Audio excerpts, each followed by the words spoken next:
viewers, and welcome to this week's edition of Erongo Talk. I am Precious Itanapo, your host and presenter, alongside a very new face. Hi viewers, I am Emerita Shikesho, a new face on the screen obviously, but it won't be the last time. I hope it won't be the last It time. definitely won't be. So Emerita and I will be bringing you guys the news, the weather updates, sports news, as well as an interview. So please stick around for the rest of the show.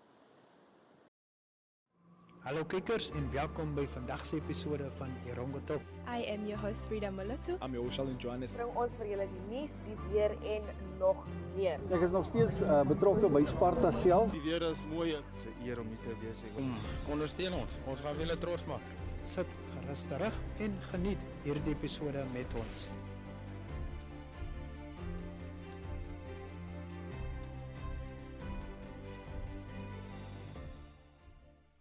Hallo Namubes, ons is by die kus en ons is lus. By die Easter Shark. Okay. Okay, so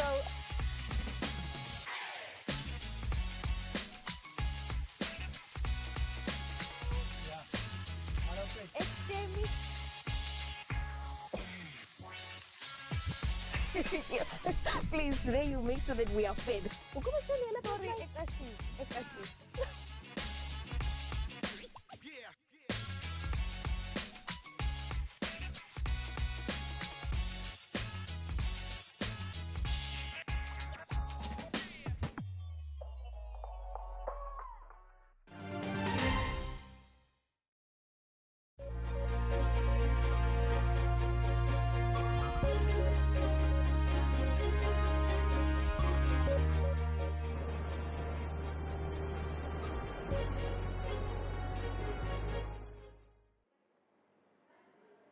In today's news, Oceana Group Limited is being threatened with a lawsuit by suspended Erongo Marine Enterprise CEO Martha Umati. This follows after a decision by the company was made to place her on suspension for failing to attend a meeting at its offices in Cape Town, South Africa. Umati's suspension follows demands by the Oceana Group Limited CEO Neville Brink to plan for a Namibia Competition Commission hearing, which Erongo Marine Enterprise was scheduled for. Umati was placed on suspension and accused of insubordination for her failure to attend the meeting. In her letter to the Office of the Labour Commissioner, Umati said OCL did not procedurally suspend her nor give her a chance to defend herself in the matter. Challenging her suspension, she further claimed OCL had no right to suspend her as it was not her appointing authority. The suspension was effected by an entity with whom no employment relationship exists. The contract of employment identifies Umati's direct reporting line to the Board of Directors of the Erongo Marine Enterprise, the letter read. According to Umati, no board meeting was called by the Erongo Marine Enterprise to effect her suspension. In a letter to Umati, Brink laid out the reasons for her suspension, saying that she flagrantly disregarded a specific instruction to attend an important session in person in Cape Town. He said that the company had highlighted the importance of the meeting and the CEO gave Umati a clear and unequivocal instruction to be physically present at the Cape Town offices. Now, the suspension of Umati definitely came as a shock to the Namibians and the Namibians in the fishing industry. But in more news, the Traffic Department of Swakopmund urges parents to take responsibility and ensure safety for their school learners' commutes. The Traffic Department expressed serious concern over the widespread overloading of passengers in taxis. During a recent traffic operation conducted at Festus Conte Primary School and various other primary schools within the Swakopmund district, traffic officers discovered 10 learners squeezed into a 5-seater taxi. The Traffic Department has called upon the cooperation of parents, taxi operators and the wider community in addressing the critical issue. Through collective efforts, the overloading of school learners in taxis can be effectively addressed, paving the way for a safer and more secure transportation system for all, the department noted. Department's Emergency and Law Enforcement Manager, Melvin Kluter, said that the safety of children is non-negotiable and it is imperative for parents to take proactive measures to ensure that their children travel in safe and regulated transportation modes. In response to this worrying trend, the Traffic Department has launched an initiative to monitor the situation at Swakopmund schools. During this recent operation, close to 179 unlawful traffic violations were recorded. Kluter said violations ranged from overloaded taxis, unauthorized taxi drivers, expired license discs, and unlicensed guardians and parents dropping off learners at school.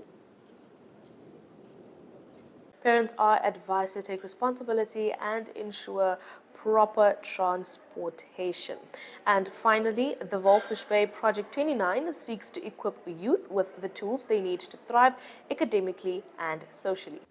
You guys want to better yourself in the future, right? You want to see yourself go big places. So you meet people like us who are somewhere close to that step, and then we can guide you and lead you through that. So it's like you're making connections with people who are already there, so that you know, kind of like you're guided on how to get there. Yeah. I feel amazing to have a mentor who can help me throughout life and who can help me sometimes in my challenges and who I can celebrate with in my happy times. I love my mentor so much just on the first day because she looks very nice, and I'm really happy that I have a mentor, someone who can be with me throughout my life. Because it's very important to know now you are never too young to have like a vision or a dream as to where you want to see yourself. I remember when I was in grade 9, I was 15, I really knew that when I'm done with school, I want to be a social worker. I want to be a social worker. And I made sure that I work hard and achieve this goal. So it's good to know, even if you're just in grade 2, at least have something like, I'd like to be a teacher one day, and it will be easier for you to work towards that. Because when you know where you are going or where you are headed to, it's easier for you to follow that route. I grew up in Walfish Bay. I see people smoking. I see my peers drinking.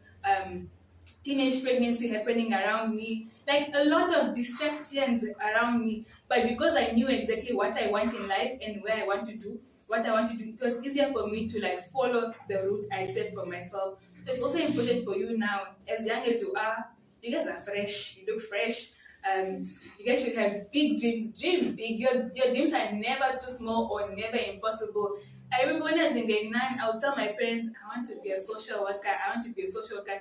I think that time they were not really aware as to what social workers do. And now that they see that I'm living within that dream or that vision I have, they're still quite shocked. So shock your parents a bit, but you know, the good way, not the bad way.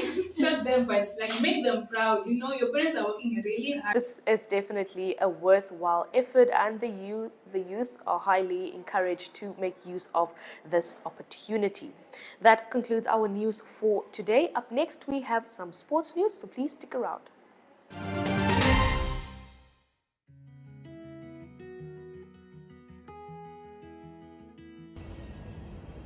Hier is een kaaskop, daar is leeuwkop en hier die kaaskop komt Namibië toe. En ik zie er zo uit. 1 maart speel ik in Windhoek, 2 maart in Swakopmund. Windhoek is deel van die woordfeest. Ik is een man van taal, van eigen taal, mijn maastertaal, die Nederlands. Het Afrikaans leer kennen, ik is mal van die taal en ik is mal van zing. En ik is mal van Namibië. Ik heb een paar liedjes daar geschreven, waaronder in Koolmanskop, wat ik graag een keer daar wil komen spelen. Ik is daar, 1 en 2 maart, Stefbos in Namibië.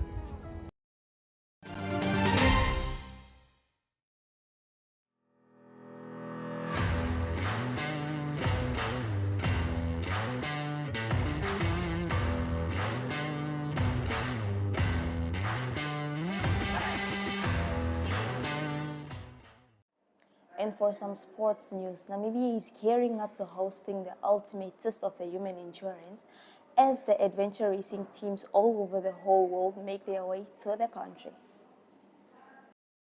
At the start that side, and we'll get the mayor of Swakopmund this side at the closing function. We're going to have there at the waterfront a bit of a flag parade. You can see everybody have raised bibs. Our partners, all the main partners will obviously feature in front of the bib. And you can see everybody walks with the flag parade. We will invite local school and whoever we can get to make it a nice affair at the waterfront in Walvis Bay on the 26th of May. There's our websites, AO World Series.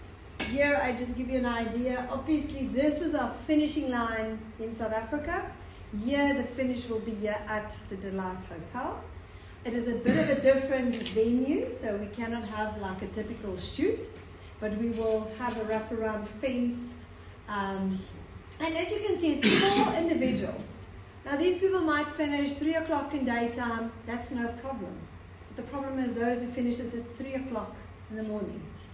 So it's not, we can't have it like an open venue on the beach. We have to have it in a place where now here we can bring them up, conference room, we can spoil them. If it's cold and rainy, we can give them love. We can put out on all the social media groups, people, if you can't sleep at night, come and give these people a high five and a warm blanket and a hug, because obviously, as you can see, to do such a big journey of 500 kilometers over the desert, all the way from the harbour. We give you a little bit here of the route. Please don't share it with anybody, but you can imagine going into Konyakonta side all the way to Swakopmund and back. Anybody who's doing that is remarkable. So we celebrate and we are absolutely loving these people, because I promise you, if you're a little bit down, they will inspire you to do more. It's absolutely incredible. And just by the way, most of these people are normal people, not top athletes, normal, inspirational. So the event, in our opinion, is a very positive event.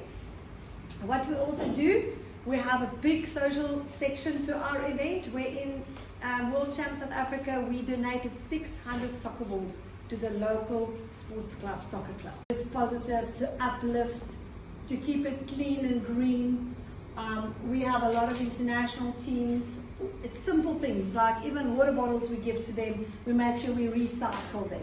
So on all levels of the event, we make sure that we leave no footprint behind, and setting an example actually for all other sporting events of how you can and should host an event to come to an area. Also remember, these people, we come and we always say we are a guest in your area, and we should leave as a guest, because we come, we show it to the world, and we want to leave.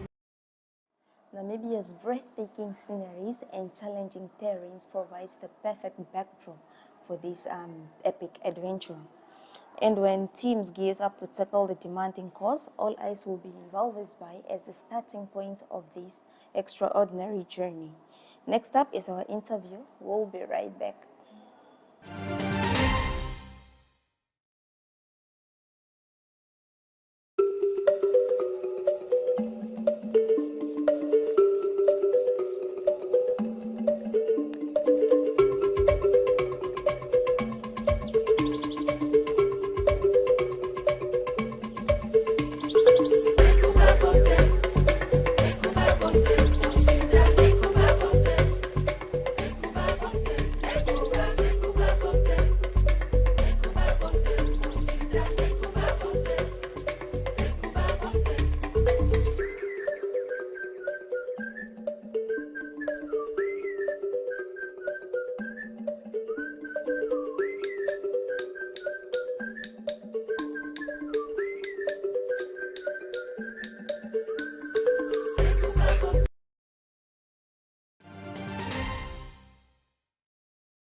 And welcome to the ceremonial opening of the newly upgraded Ondjamba Road Phase 1.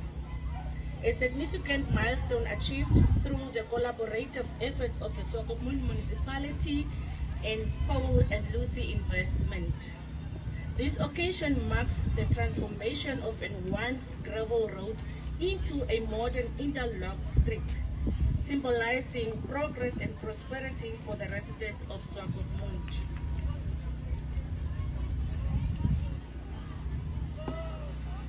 our ultimate goal is to promote general welfare in a cost-effective manner with the limited resources that we have available.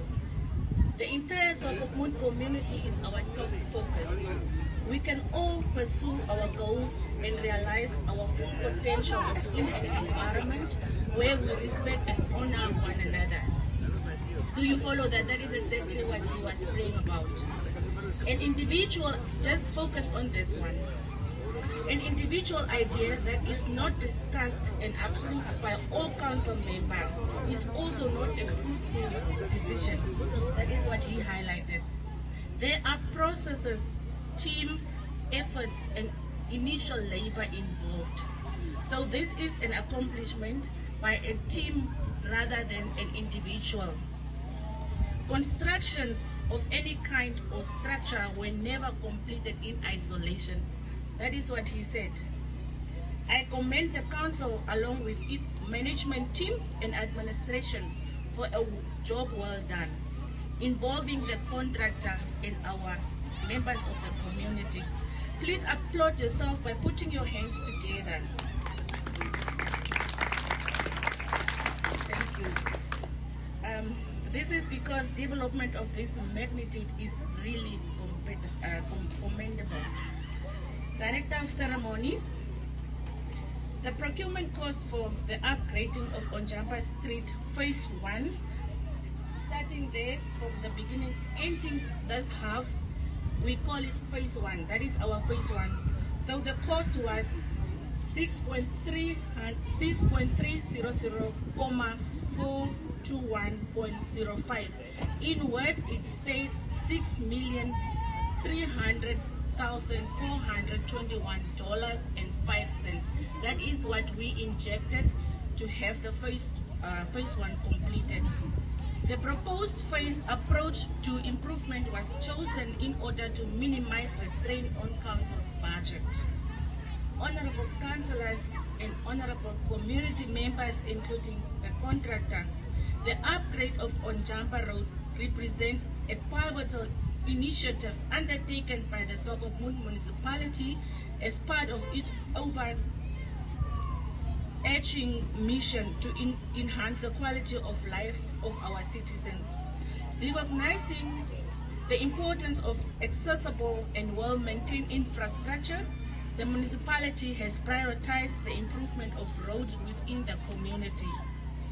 Through strategic partnership with dedicated contractors such as Paul and Lucy Investment, this vision has now materialized into tangible results.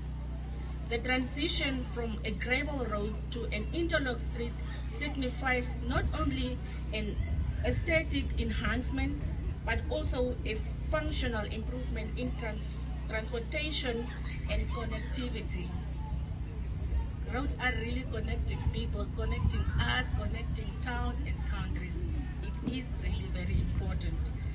The newly upgraded Ondjamba Road will not only facilitate smoother traffic flow, but also enhance pedestrian safety, thereby fostering a more vibrant and cohesive community. Future phase upgrading of Ondjamba Street. A link road is an important part of the growth of any town as they represent the transportation conduit for all inhabitants, and Ondjamba Street represents that link road. A safe and serviceable road network is an essential requirement for the well-being community. Do you agree with that? Okay. The road not only carry all people, vehicles, and goods, but also all the other services such as water, sewage, and electricity that are essential to maintain our present standards of living. In addition, the road network is the first thing most tourists or the other visitors to Swakopmund will see, and consequently will be the first impression that they receive of the area and the council. The roads with potholes will definitely threaten and push away our visitors and tourists. So that is why it is really important to maintain the roads. The proposed Grootfontein Street expansion, which connects to Ondjamba Street will connect Mondesa to Tamariskia and Benita. The connection will shorten travel times and ease traffic congestion on other connecting routes. Thus, a methodical approach to road improvement is essential to guarantee the upgrading of the link road network. The project's next stage will make sure that the goal of inclusion for all residents is realized. So we are still continuing, we are not done here. If we open our eyes in the next 5 years, the whole town will be cleared and interlocked. Honorable councillors, please give me a round of applause. Thank you so much.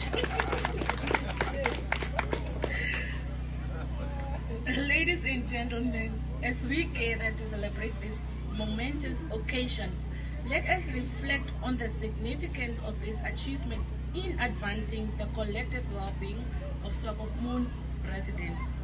May the upgraded Ondjamba Road serve as a testament to the municipality's commitment to progress and prosperity, paving the way for a brighter future for all who call this city a home. Thank you so much.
And with that, we've come to the end of today's episode. I am, of course, joined by Emerita, who did our sports news. Emerita, thank you so much for that sports news update.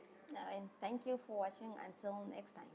Definitely until next time, please make sure to have a look at our Facebook page and follow us on, or have a look at more of our shows on DSTV channel 285 and GoTV channel 924. Of course, you can catch more of these news updates on our website, that is www.erongo.com.na.